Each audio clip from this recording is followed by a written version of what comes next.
దాదాపు ఓ 3 దశాబ్దాల క్రితం అందరి యువతలాగే ఓ 20 ఏళ్ల కుర్రాడు జీవితం విసిరే సవాళ్లను ఎదుర్కొంటూ వాటి సమాధానాల కోసం ఎదురుచూస్తున్నాడు. ఏం చెయ్యాలో తెలియని నిస్సహాయత, ఏమవ్వాలో తెలియని అసహనం. ప్రపంచం ప్రశ్నల పుస్తకంలా కనిపిస్తోంది తప్ప ఎక్కడ చూసినా జవాబు జాడేలేదు. ఇది కేవలం ఆ 20 ఏళ్ల కుర్రాడి సమస్యే కాదు, అప్పటికి ఇప్పటికీ ఎంతో సతమతం అవుతున్న ఎందరో యువత సమస్య కూడా. ఇలా సతమతం అవుతూ ఎటు వెళ్లాలో తెలియని సమయంలో మార్షల్ ఆర్ట్స్ అతనికి మార్గమయ్యింది.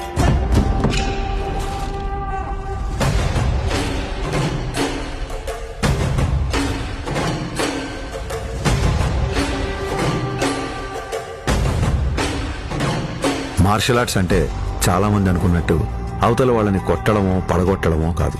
మన అహాన్ని తొక్కిపెట్టి మన కాళ్ల మీద మనం నిలబడ్డం, మన ఆవేశాన్ని అరచేతి అదుపులో ఉంచుకోవడం, ఒంటరితనం, ఒత్తిడిని ఎదుర్కోవడం నేర్పిస్తే శిక్షణ, క్రమశిక్షణ నేర్పించింది కళ్యాణ్ కుమార్ను మన పవన్ కళ్యాణ్గా మార్చింది. సంవత్సరాలు గడిచాయి, కొత్త దారులు ఏర్పడ్డాయి. అలాగే తన సినీ ప్రయాణం మొదలైంది.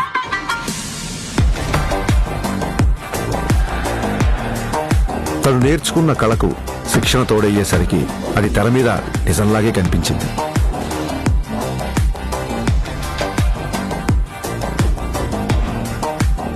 ఆ నిజానికి తన నిజాయితీ తోడయ్యే కోట్ల మంది గుండెల్ని గెలిచింది.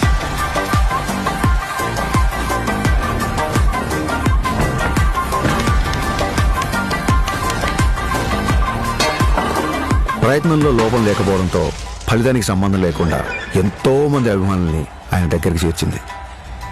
కరాటే, కిక్ బాక్సింగ్, ఎస్క్రిమా, ఇలా మార్షల్ ఆర్ట్ ఏదైనా అదే డిసిప్లిన్, అదే క్రమశిక్షణ. వాటిని కూడా తన సినిమాల ద్వారానే జనాలకు దగ్గర చేశాడు.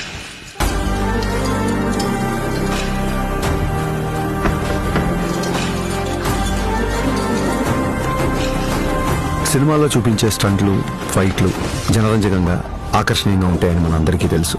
కానీ కళ్యాణ్ గారి సినిమాల్లోకి వచ్చిన తర్వాత ఆ యుద్ధ కళల్లో, ఆ ఫైట్స్ లో, ఆ స్టంట్స్ లో ఒక హానెస్టీ, ఒక నిజాయితీ, ఒక క్రమశిక్షణ, ఒక నిబద్ధత కనిపించడంతో ఆ మార్షల్ ఆర్ట్స్ అనేవి జనాల్లోకి చాలా వేగంగా దూసుకెళ్లాయి.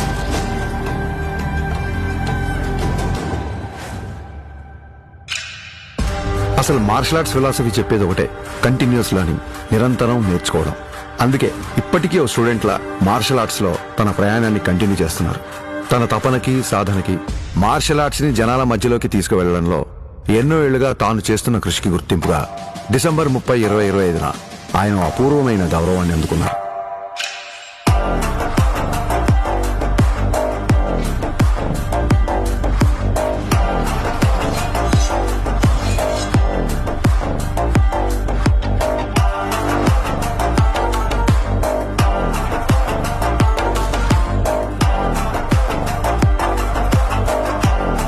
ఈ సత్కారానికి కారణమైన వారు భారతదేశంలో జపనీస్ మార్షల్ ఆర్ట్స్ కి దారి చూపించిన ప్రముఖ గురువు ప్రొఫెసర్ డాక్టర్ సిద్దికీ మహమూదీ గారు.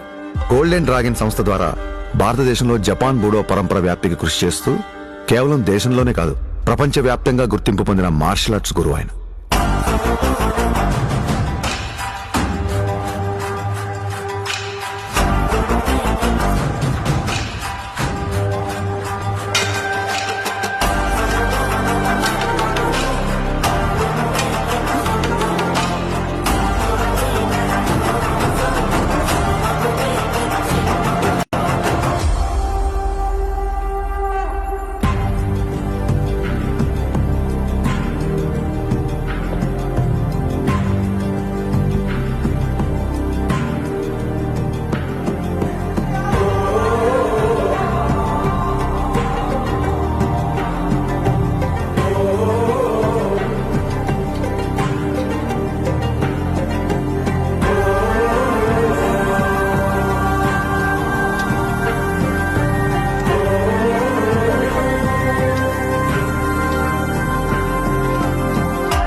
We are pronouncing Pawan Kalyan, the first samurai of Andhra Pradesh and the Tiger of Martial Arts. Golden dragon సంస్థ నుంచి టైగర్ ఆఫ్ మార్షల్ ఆర్ట్స్ అనే బిరుదును అందిస్తూ ఆయన్ని ప్రకటించారు. As an honor award, he is the first person in India being presented this. సోగో బూడో కాంటకే సంస్థ ద్వారా 5th don గౌరవాన్ని సోకే మురమత్సు సెన్సై నేతృత్వంలో టగేదా షింగన్ సమురాయ్ పరంపరలో పవన్ కళ్యాణ్ గారికి స్థానం కల్పించారు. ఇక్కడ టైగర్ అంటే హింస కాదు, హింసను అదుపులో ఉంచే బలం. బలం అదుపులో ఉండాలని చెప్పడమే ఆ బిరుదు యొక్క అర్థం. కళ్యాణ్ గారికి తెలుసు ఈ గౌరవం తన మార్షల్ ఆర్ట్స్ ప్రయాణంలో మరో కొత్త అధ్యాయం మాత్రమేనని. ఈ గౌరవం, గుర్తింపు ఆయన బాధ్యతను మరింత పెంచాయని చెప్పక్కర్లేదు. తన నమ్మకం ఒక్కటే, ఓ దేశపు సంపద అంటే నదులు, ఖనిజాలు, అరణ్యాలు మాత్రమే కాదు, కళలతో, క్రమశిక్షణతో తయారయ్యే యువత. అటువంటి వారే వికసిత్ భారత నిర్మాణ రూపకర్తలు. దృఢమైన శరీరం, చురుగైన బుద్ధి, బలమైన వ్యక్తిత్వాల వైపు దేశ యువత నడిపించడమే తన లక్ష్యం. జై హింద్, జై భారత్.